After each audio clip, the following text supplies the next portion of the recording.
Welcome to Sports on Tap here from DKPittsburghSports.com. I'm Chris Carter here with Hunter Homestead, and we are here at Mike's Beer Bar here on the North Shore of Pittsburgh, right across the street from PNC Park, where at all times they have 50 local craft beers, 80 on tap, and 500 beers overall to select. Hunter, we are in beer heaven. It's beautiful.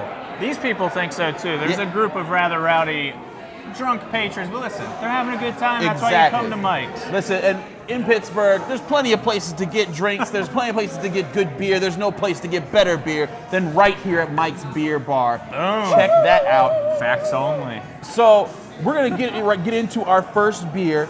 As we do a flight of 4 beers that we pick our best of the selection, we're working our way through. We have a sort of winter feel here, some coffee and tea themed beers. So stick with us as we work our way through them. The first of which, North Country White Tea Sour. It's only 4.3%, so we're getting a good warm up. I like it. It's a light wheat based ale, exactly, a light wheat based ale, kettle soured with lactobacillus, there we go, conditioned on wildflower honey from Medallion Farm, white tea, yuzu fruit, and prickly pear cactus. Brewed in collaboration with the Pink Boots Society and the National Honey Board. I can't stop laughing because I'm only imagining Dale drinking this beer. He's just like, whatever.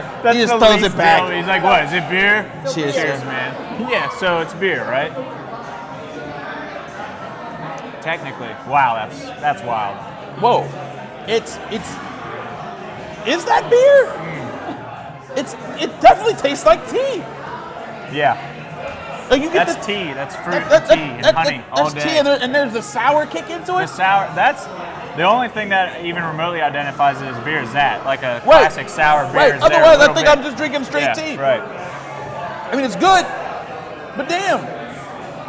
Anyways. Okay. Yeah, this is a Dolly drink. Yeah, Dolly, that's definitely a Dolly I'm actually curious of how Dolly reacts to it behind the camera. It's not bad. It's just very strange. Like kombucha, maybe. Yeah, kind of. Yeah, that reminds me. I'm a kombucha guy. I love me some. I'm into Red Star Kombuchas opened up on Hamilton. They're back, man. Let's get it. How about St. Vincent's Training Camp kombucha on tap? They were the Red Star. That was them. Oh, really? Yeah. Nice. So they're like the major kombucha place. Right. We're not going to promote people outside. We're here for Mike's Beer Bar. Let's get to the sports topic. Yeah. Okay, Hunter, big news for all of Pittsburgh this week. Ben Roethlisberger was seen on video throwing a football. Wow. Kevin Colbert comes out and says at the combine, talking on TV, saying he thinks that there's a good chance that Ben Roethlisberger's arm could be better than it was before it was the surgery. Right. And people have exploded. You have Pittsburghers, making highlight videos of him throwing that football that he does. It's a simple little step and throw. Beautiful. And then they cut to Juju Smith-Schuster catch it in the end zone. Sure. But then you also have people like in the national be like Adam Shine, who came out and said, Pittsburgh, why are you excited? This guy's he's gonna be so bad. Look at him, he looks out of shape. Meanwhile, ridiculous. Ben actually looked skinny. I thought he looked good. Yeah. Especially this time of year. Right. We know what Ben usually looks like now. now. He's chilling right now. Exactly. And I think he's super motivated. And like the biggest thing that I feel like, I don't want to say got misconstrued because Colbert literally said those words that he could be better. So like the quote is accurate. But when you listen to the whole context of the quote, he meant exactly what you said. Better than before this year. Right. They're not saying that he's suddenly going to have his 23-year-old arm back and then some. But that's how a lot of people have interpreted it. So just set that straight off the bat. He's saying better than it would have been this past season when it was injured. Right. I think that's very fair. Yeah, I think that's very fair. I mean, and you look at the three most recent games, the Seahawks, the Patriots, and even the Bengals game at the end of last season, none of them were good performances. Not at all. They were all bad, which is why I think there are some people that are willing to pile on him.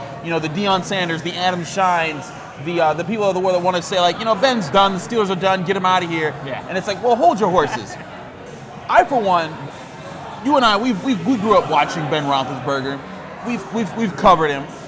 This is a guy who pretends like he doesn't hear things, but he's listening. Knows, always. He sees you when you're sleeping, and he knows when you're awake.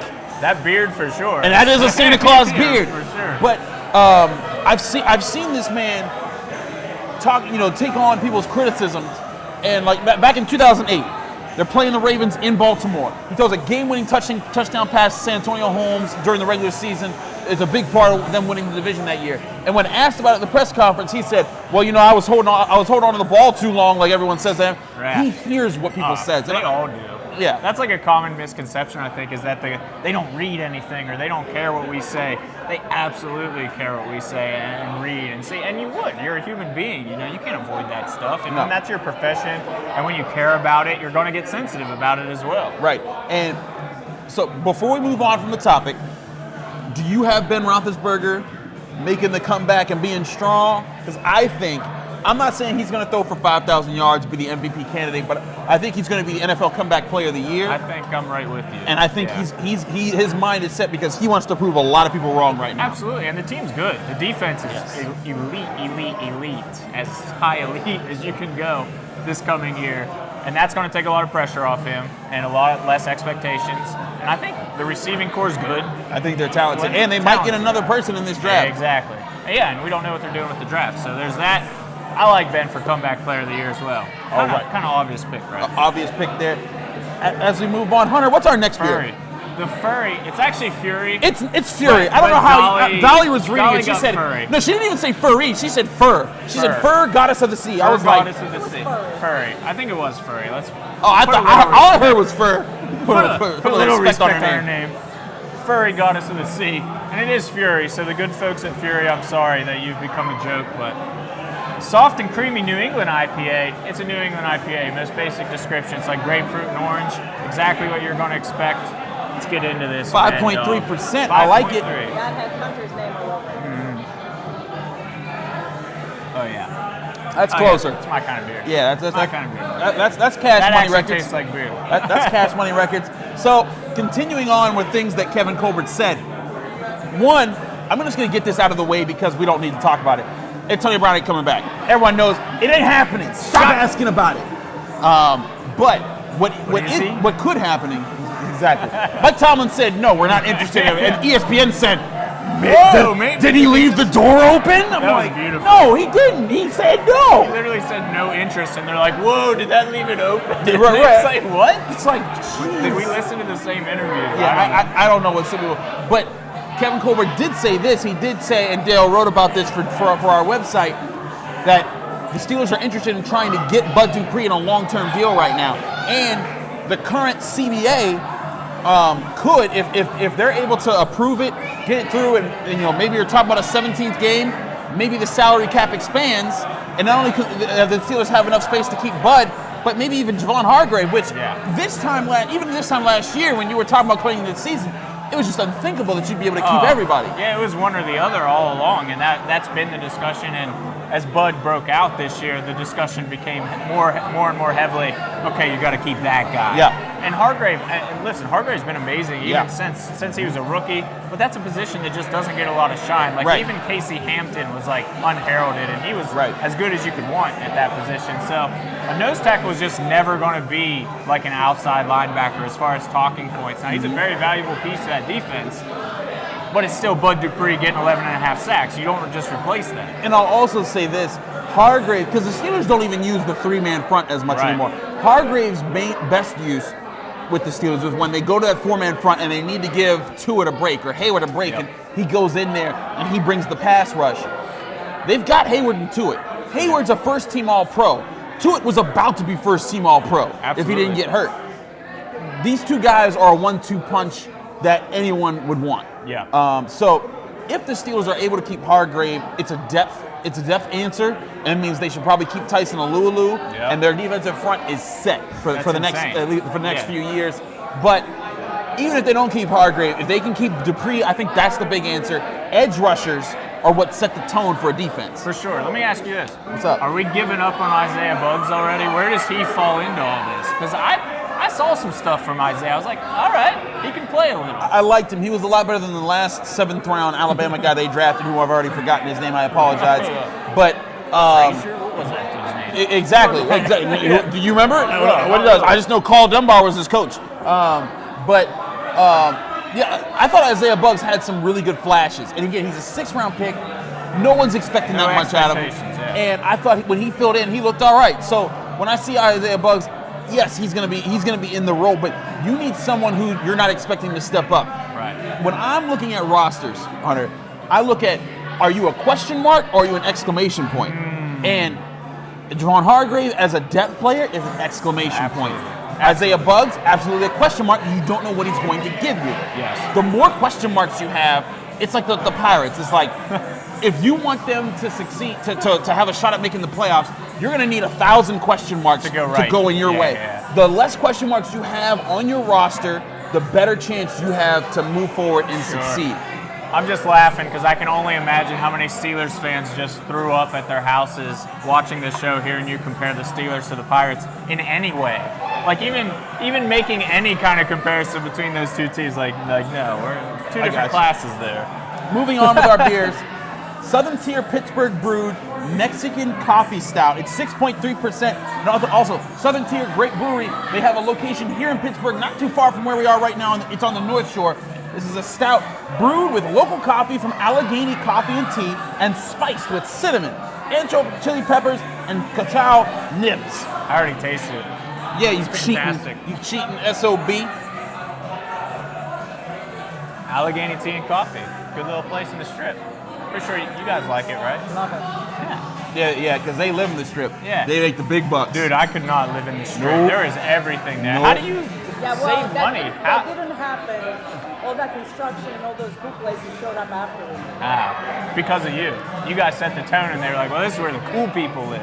All right, anyway. As we're That's what it continuing, Yeah. We brought the cool to the Strip. we're going to come back to the Steelers with the last topic, but right now, you and I got to cover my first official Pitt game this past weekend. Fun times. It was a fun time. They almost came back. It was a very close game against Virginia. Yeah. A team that's had the -- 1 defense for 5 straight seasons Insane. in college basketball. Not in just the ACC, but in all of college basketball. Yeah, they're the reigning. They're okay. They're the reigning NCAA champions.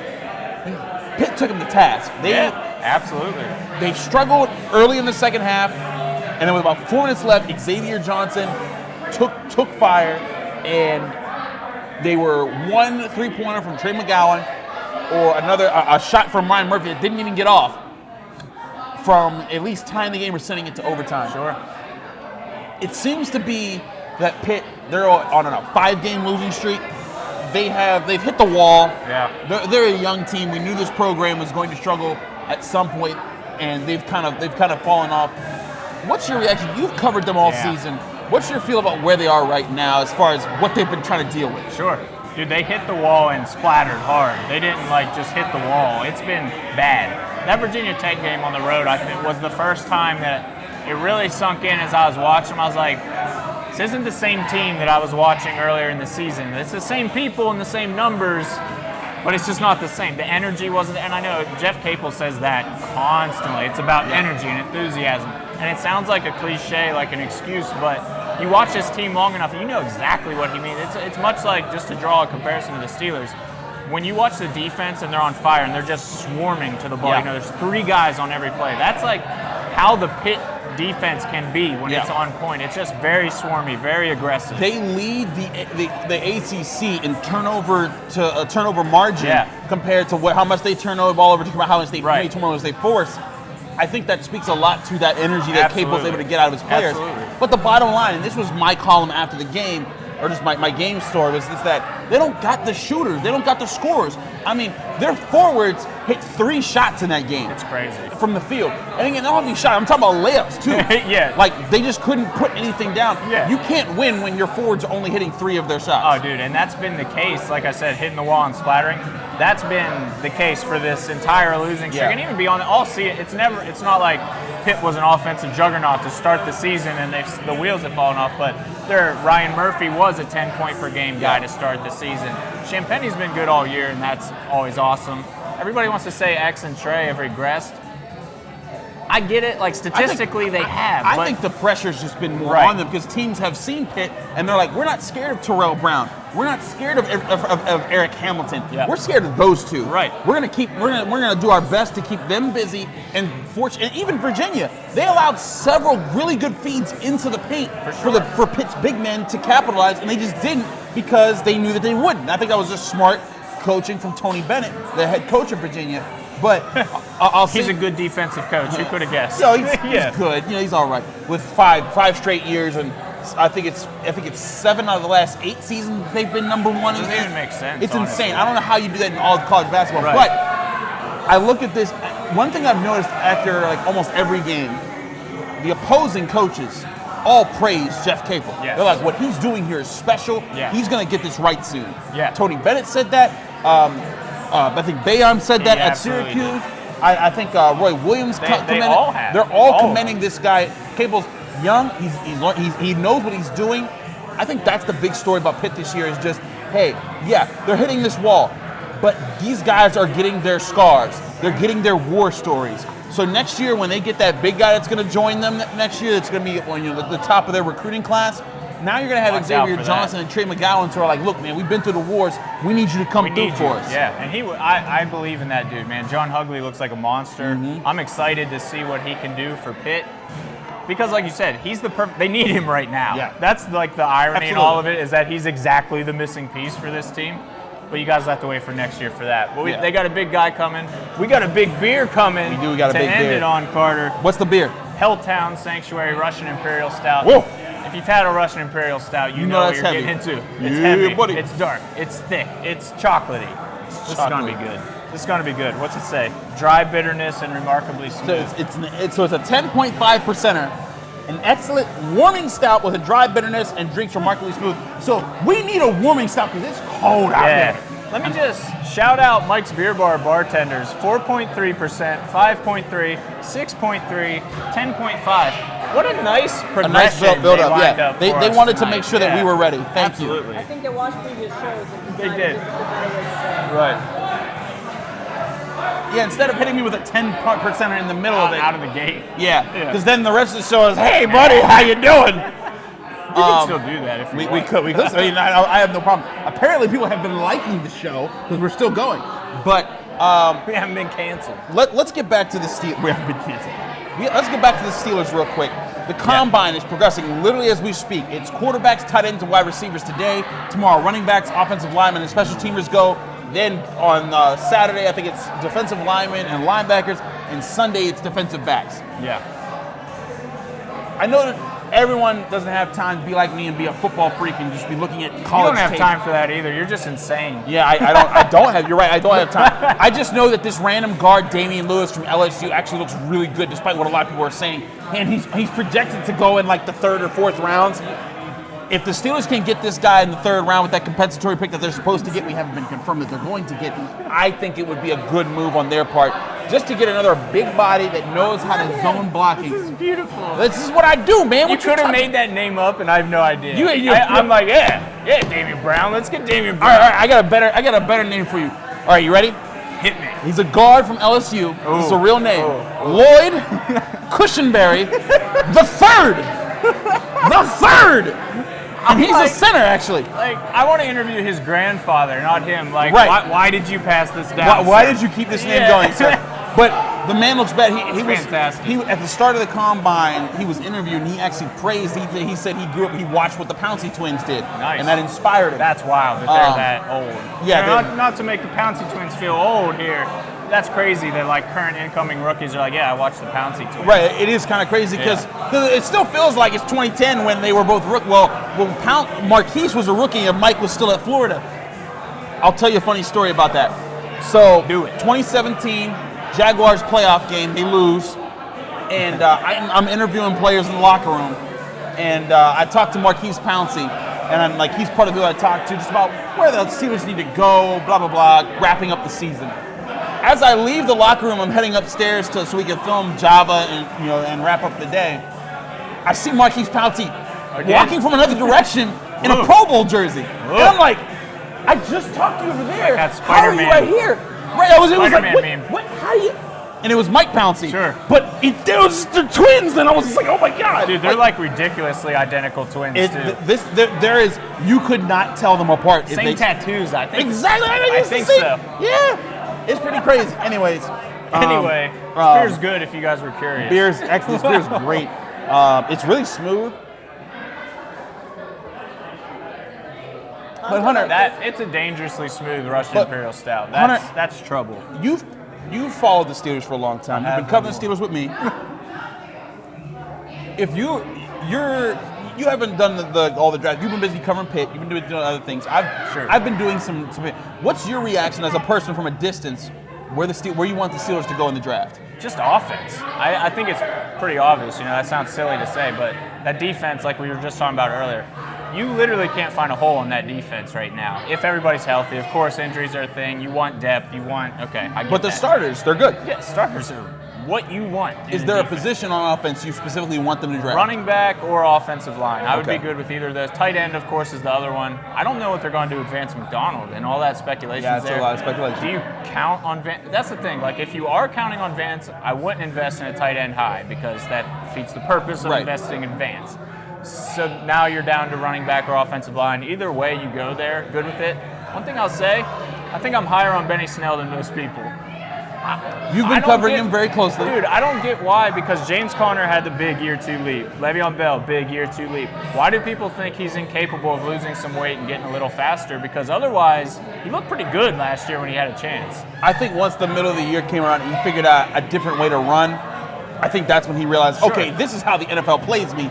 Let me adjust to that. And I think that there is a lot to that. I'm very interested to see how he comes into this next, not only mini camp, but training camp. I want to see, did he lose weight? Right. How much quicker is his first step? How better does he get into his cuts? But I also think they need to find a back that complements him. Absolutely. And in the second round, if they get that third round compensatory pick like we all expect them to, maybe it'll be there. But this running back class has a lot of interesting people. J.K. Dobbins, who I think after he runs today, I think he's going to shoot up into the first round. He's going to be priced out of the DeAndre Swift, I think, is gone. I think the answer, Dale has them drafting Zach Moss. I get that. Zach Moss is good. He's a big back. But this is the thing. Big back on big back? Weird, right? Right. It's a little much. Get a smaller guy. They get a faster guy. That's not even spies. Right. I like Clyde Edwards-Helaire out of LSU. That guy, I watched his electric footwork all season as LSU was going through and getting their national title run.